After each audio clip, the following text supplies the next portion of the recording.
Magandang umaga po sa ating lahat, mga kapatid. Magandang umaga po, Father. Ika-25 ng Marso, kapistahan ng pagbabalita ng Anghel kay Maria. Ang katuparan ng pangako ng Diyos.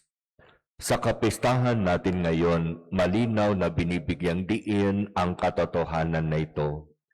Tapat ang Diyos sa kanyang pangako, tapat siya sa kanyang salita.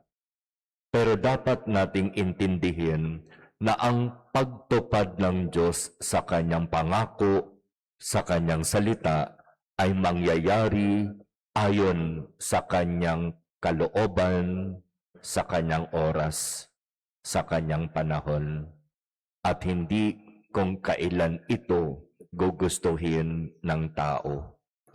Kung babalikan natin ng kaunti sa kasaysayan, di ba?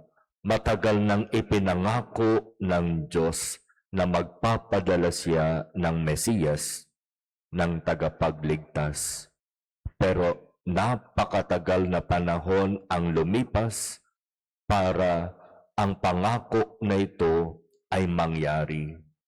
Kasi nga, mangyayari at magaganap ang lahat ayon sa oras at panahon na itatakda ng Diyos.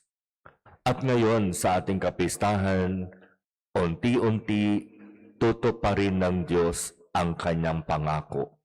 Kaya nga nagpadala siya ng anghel kay Maria para ibalita sa kanya, "Matuwa ka, ikaw ay kalugod-lugod sa Diyos. Maglilihi ka at manganganak ng isang lalaki na tatawagin mong Jesus." Katuparan ng pangako.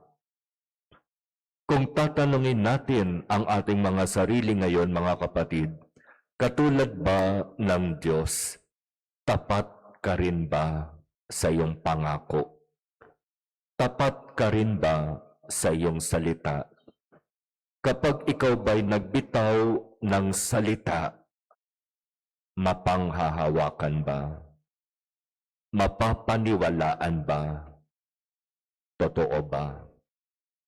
Sa kapistahan ngayon, hingin natin sa Diyos ang biyaya na kung tayo ay magbibitaw ng salita, na kung tayo ay mangangako, ito sana ay totoo at ang katotohanan ng ating salita ay nagmumula sa salita ng Diyos.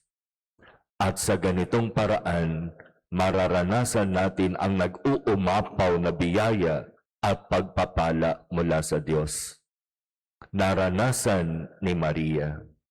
Nung ipagkaloob sa kanya ang magandang balita, ito ay buong puso niyang tinanggap at ito'y naging dahilan upang siya ay maging punong-puno ng biyaya at pagpapala.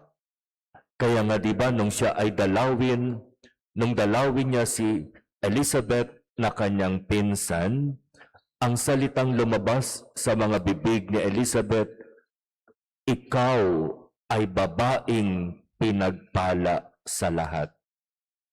At pinagpala din ang dinadala mo sa iyong sinapupunan. Sa katuparan ng pangako ng Diyos, gagamit siya ng maraming mga tao na siyang magiging instrumento niya sa katuparan ng kanyang pangako. At ang bunga ng pagtugon ng tao na ito sa plano ng Diyos ay biyaya at pagpapala. Kaya huwag tayong matatakot na magsabi ng totoo. Huwag tayong matatakot na sumunod sa kung ano ang plano at kalooban ng Diyos, sapagkat ibibigay niya sa atin ang biyaya, ang pagpapala upang magampanan ng buong puso ang misyon na ito. Amen.